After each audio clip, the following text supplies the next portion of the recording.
चलो देखो, अच्छा इस सवाल को देखते हैं। उसी टाइप का सवाल है, सेम टाइप का।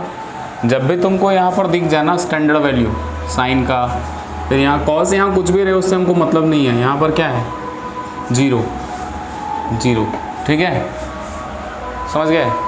तो यहाँ पर क्या करना है, पहला क्या दिया हुआ है गिवन में, क्या लिखोगे, बोलेंगे सर साइन a+2b का वैल्यू कितना है, √3/2।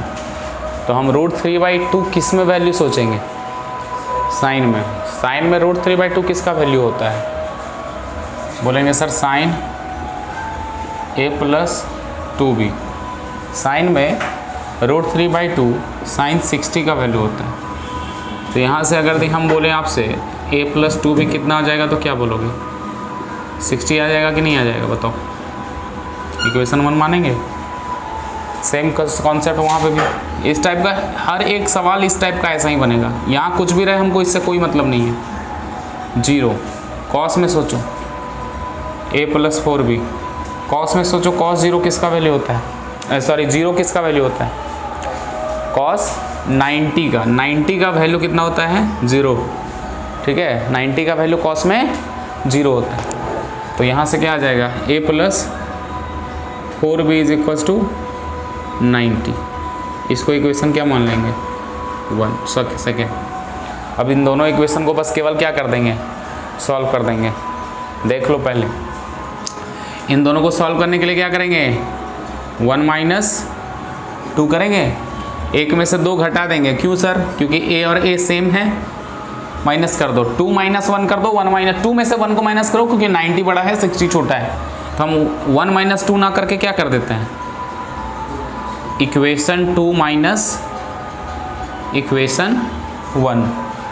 सर इक्वेशन 2 को पहले लिखते हैं, a+4b = 90, a+2b = 60। देख लो बाबू, माइनस किया है तो साइन चेंज होगा, माइनस किया है तो साइन चेंज होगा। यहाँ पे क्या ये a कैंसिल हो गया, 4b में से 2b गया तो 2b, 90 में से 60 गया तो 30। तो b का वैल्यू यहाँ से क्या दिख रहा है, 15 डिग्री आ रहा है b का वैल्यू, देख लो। 2 डिवाइड में जाएगा तो, और कुछ करना नहीं है। नेक्स्ट किसी भी एक इक्वेशन में पुट कर दो।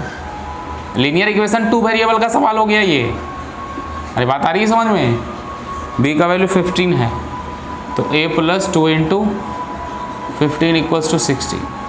a का वैल्यू ये 30 हुआ, राइट साइड गया, 60 - 30, तो a का वैल्यू 30 डिग्री। तो a का वैल्यू हो गया हमारा कितना, 30 डिग्री। b का वैल्यू कितना हो गया, 15 डिग्री। फाइनली ये हमारा क्या हो गया, आंसर हो गया। इस टाइप का हर एक सवाल ऐसे बनेगा, इसमें कोई फर्क नहीं होगा।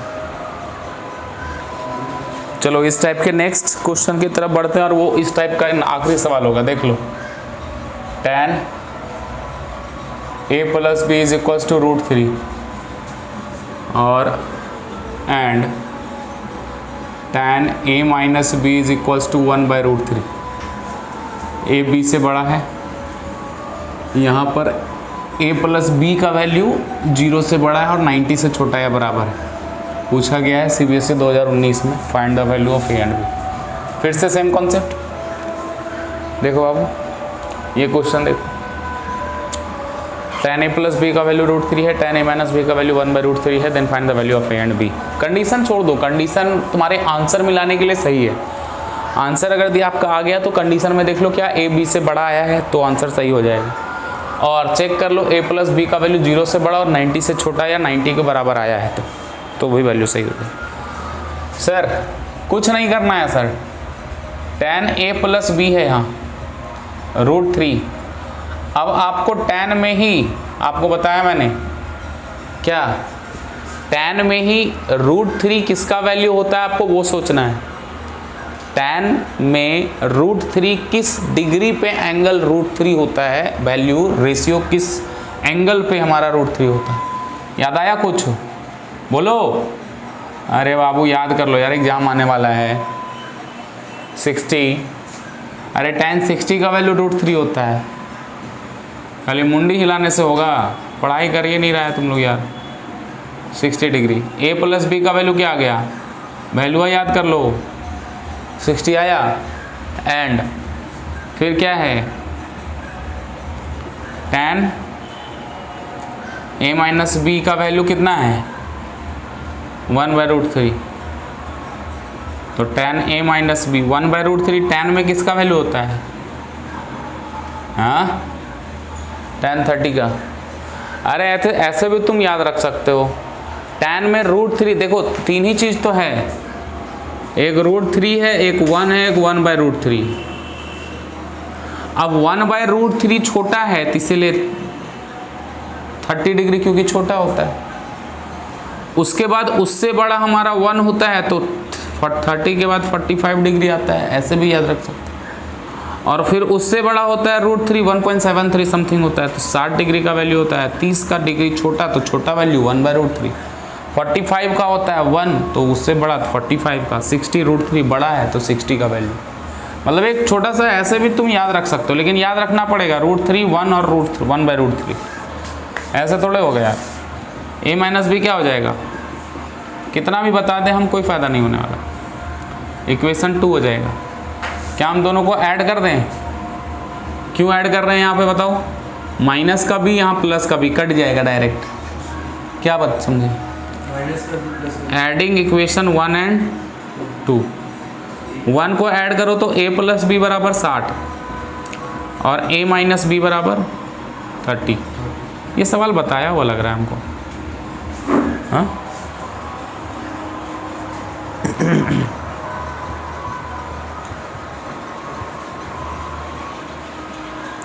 चलो तो ऐड करेंगे तो कितना आ जाएगा, इधर से 90 कट गया, 2a बराबर 90।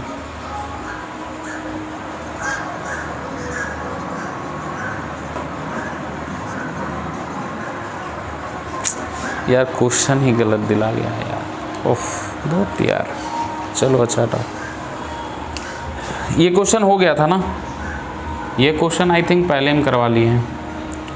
a का वैल्यू 45 आ जाएगा और b का वैल्यू 15 आ जाएगा, देख लेना।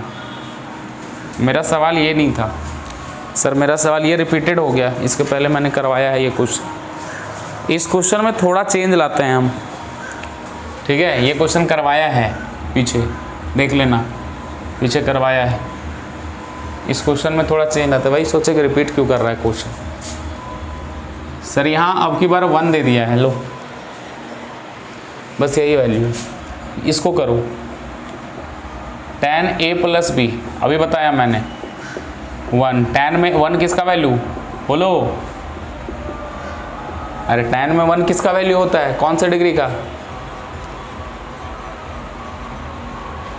1 किसका होता है, अभी तो बताया मैंने।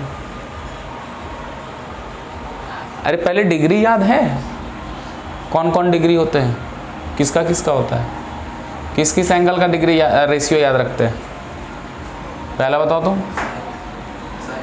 पहला डिग्री कितने डिग्री का हमको डायरेक्ट वैल्यू याद रखना होता है, कौन कौन से एंगल का हमको डायरेक्ट रेशियो याद रखना होता है।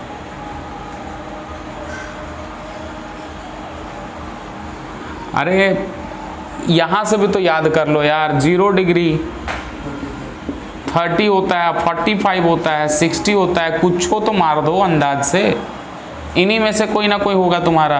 5 को तो वैल्यू ही है तुम्हारे पास, 0 30 45 60 90।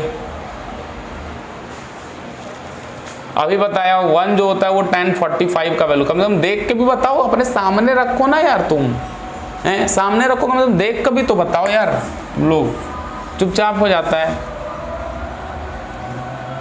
हैं? हम बनाते रह जाएंगे, फिर तुम कुछ नहीं हो सकता फिर तुम लोगों का।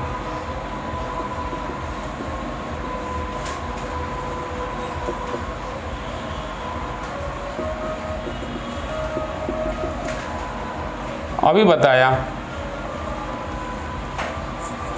समझने की कोशिश करो ना, समझ तो गए हो, वैल्यू याद नहीं रहेगा, कुछ नहीं होगा तुम्हारे एग्जाम में, बोर्ड के एग्जाम में कुछ नहीं कर पाओगे, वैल्यू याद नहीं रहा तो क्या कर पाओगे। ये अभी 1/√3 30 का वैल्यू बताया, 1/√3 tan 30 का वैल्यू होता है। तुम्हें 4-5 वैल्यू गिने चुने याद करने हैं, वो भी याद नहीं हो रहा है तुम लोगों से। अब ऐड करो, एडिंग इक्वेशन 1 और 2। ट्रिक कितना भी हम बता दिए हों, तुमको याद रखना ही पड़ेगा वैल्यू, नहीं तो कुछ नहीं हो सकता। ट्रिक एक समय तक के लिए ही सही है, नहीं तो फिर बैठ करके लिखते रहना, 5 मिनट का समय लगाना उसमें। ए का वैल्यू आ जाएगा यहाँ 75/2। 75/2 का मतलब हो गया 37.5 आ जाएगा ए का वैल्यू। और यहाँ से अगर हम फ्रॉम 1 बोल दें, a + b = 45। ए का वैल्यू हमने लाया है 37.5 + b = 45। तो b का जो वैल्यू है वो 45 में माइनस कर देंगे कितना, 37.5।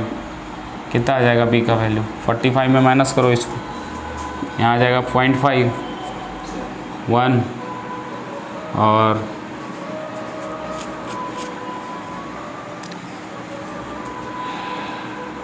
यहाँ कितना आ जाएगा जी 7 और यहाँ 1, 17.5। तो a का वैल्यू आ गया 37.5 और b का वैल्यू आ गया 17.5।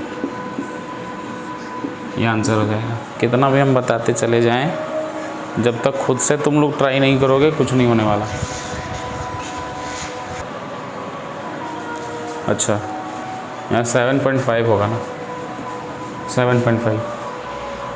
तो देख लो, सब में तो सेम ही कॉन्सेप्ट लग रहा है। इसके बाद तुम्हें कुछ दिक्कत है नहीं सॉल्व करने में। अगर तुम पढ़े हो तो तुम्हें ये वैल्यू याद रखना ही पड़ेगा, चाहे तुम कुछ भी कर लो। जब यही वैल्यू ये तुम्हें याद नहीं रहेगा तो तुम्हें आइडेंटिटी वाले प्रूफ तो भूल ही जाओ। फिर तुम अगर तुम value standard of ratio angle का नहीं याद रखोगे, तुम कुछ भी करके याद कर लो यार, 6, 7, 9 तो वैल्यू ही है, याद करना ही पड़ेगा तुम्हें।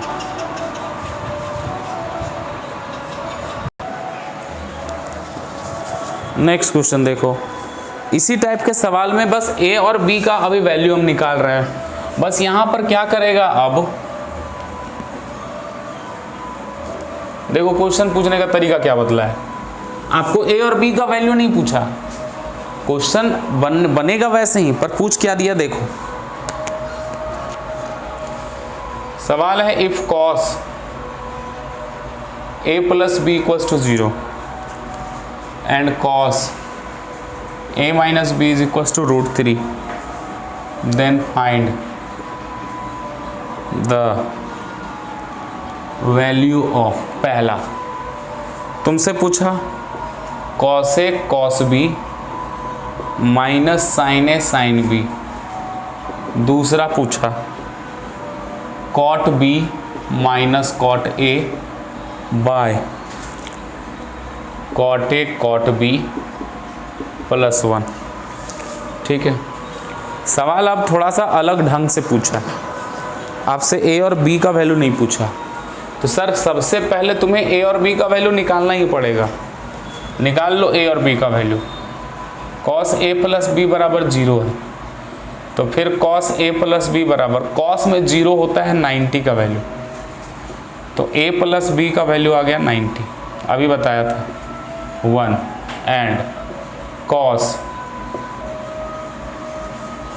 a - b है कि cot a - b है, cot है, सॉरी वही सोचे कि √3 तो किसी का वैल्यू होगा नहीं। यहाँ पे cot है, सवाल में cot है, क्या है cot a - b = √3। अब cot में वैल्यू √3 किसका होता है, तो तुम्हें cot का मत याद रखो, कोई दिक्कत नहीं, तुम tan का याद रखो। tan में √3 होता है 60 का, तो cot 61/√3 हो जाएगा, तो वो तो आया नहीं। तो cot में 30 का वैल्यू होता है 1, tan में tan 30 का वैल्यू कितना होता है 1/√3, तो cot 30 कितना हो जाएगा, जस्ट इसका उल्टा यानी √3। यानी cot में √3 वैल्यू होता है cot 30 का, तुम्हें याद रखना पड़ेगा। ठीक है, टेबल बनाओ, कुछ भी कर लो, एग्जाम में जैसे भी कर लो, तुम्हें वैल्यू याद रखना है। यहाँ से a - b बराबर क्या आ गया 30 डिग्री 2, दोनों को सॉल्व कर सकते हैं आप। क्या कर देंगे 1 प्लस 2 कर दो। 1 प्लस 2 करेंगे तो देखो हम डायरेक्ट कर देते हैं, b और b कट गया, यहाँ से a और a 2a हो गया, और ये कट करके कितना आ गया 120। वैल्यू क्या आया, a का वैल्यू 60 आएगा। एंड फ्रॉम 1 कर दो, a प्लस बी बराबर 90, a का वैल्यू 60 है प्लस b बराबर 90 है, तो b का वैल्यू यहाँ से आ जाएगा 60, उधर गया तो 30 आ जाएगा। अब देखो काम यहाँ ख़त्म नहीं हुआ आपका कहाँ पे समझ में नहीं आया बताओ, बोलो कोई दिक्कत। a प्लस बी बराबर 90, a माइनस बी बराबर 30। a का वैल्यू यहाँ दोनों को ऐड कर दिया, इन दोनों इक्वेशन को ऐड किया तो b और b कट गया, 90 और 30 120, a और a 2a बराबर 120, तो a बराबर कितना 60। कोई भी इक्वेशन ले लो तो b का वैल्यू आ जाएगा कितना 30। अब आपसे अगर a और b केवल पूछता था तो यहीं पे रुक जाते थे, पर अब की बार सवाल में थोड़ा सा आपको इंक्रीज कर दिया कि बताना है cos a cos b minus sin a sin b। तुम यार रफ में लिख ही लेना एग्जाम में, कभी भी रफ में जाके लिख लेना यार तुम इसका वैल्यू, क्योंकि सब जगह साइन, देखो सब जगह वैल्यू की ही ज़रूरत पड़ेगी तुम्हें। टेबल निकालो सब अपने अपने। cos a कितना लाया हूँ देखो 60, b 30, sine a 60, sine b 30। Put करो, साइन 60 होता है 1/2। ये टेबल याद रहेगा तब, टेबल याद नहीं है तो लिख लो तुम यार, कैसे भी करके लिख लो, लिखने मैंने बताया है हैं। हाँ cos 30 नहीं याद है तो फिर देखो वीडियो को, देखो इसीलिए बना दिए हैं, इतना तो है और क्या। cos 30 क्या हो जाएगा cos 30 √3/2 है, माइनस साइन 60 √3/2, साइन 30 1/2। दोनों तो सेम चीज़ आया, देखो दोनों सेम चीज़ आया तो सेम चीज़ आकर के कट करके आंसर क्या हो गया 0 हो गया। सेकेंड वैल्यू, सेकेंड का क्या है cot b minus cot a। बताओ वैल्यू तुम टेबल बना लोगे तो तुम्हारा ही फायदा है। cot b plus 1, cot b 30, cot a 60, cot a 60, cot b 30 plus 1, cot 30 देखो अभी लिखा था मैंने cot 30 √3 माइनस cot 60 के लिए तुम याद करो tan 60 का √3, तो cot 60 का 1/√3, तो यहाँ लिख देंगे कितना वैल्यू, देखते जाओ अब टेबल देखो और वहाँ से बताओ। सब हो गया, cot 60 फिर से 1/√3 इंटू cot 30 √3 प्लस 1। ठीक है, सॉल्व करते हैं इसको। ऊपर एलसीएम ले लेंगे तो √3 आ जाएगा, देखो ऊपर एलसीएम ले लेंगे √3, यहाँ आ जाएगा √3 से तो √3 मल्टीप्लाई होगा तो 3 माइनस √3 1 डिवाइडेड बाई ये, और ये यहाँ से कट गया तो 1 बचा और 1 प्लस 1, यहाँ 1 प्लस 1 बचा, ऊपर आया 2/√3 और डिवाइडेड बाई 2, तो डिवाइडेड बाई 2 यानी कि यहाँ पर यहीं पे आ जाएगा 2। ठीक है, एक्चुअल में यहाँ पे नहीं समझ में आया ना तुम्हें तो तुम ऐसे कर लेना यार, this whole divided by 2, divide करेंगे तो ये कहाँ चला जाएगा 2 मल्टीप्लाई 1/2, ये और ये कट गया, आंसर क्या आया 1/√3 आया। The answer is 1/√3।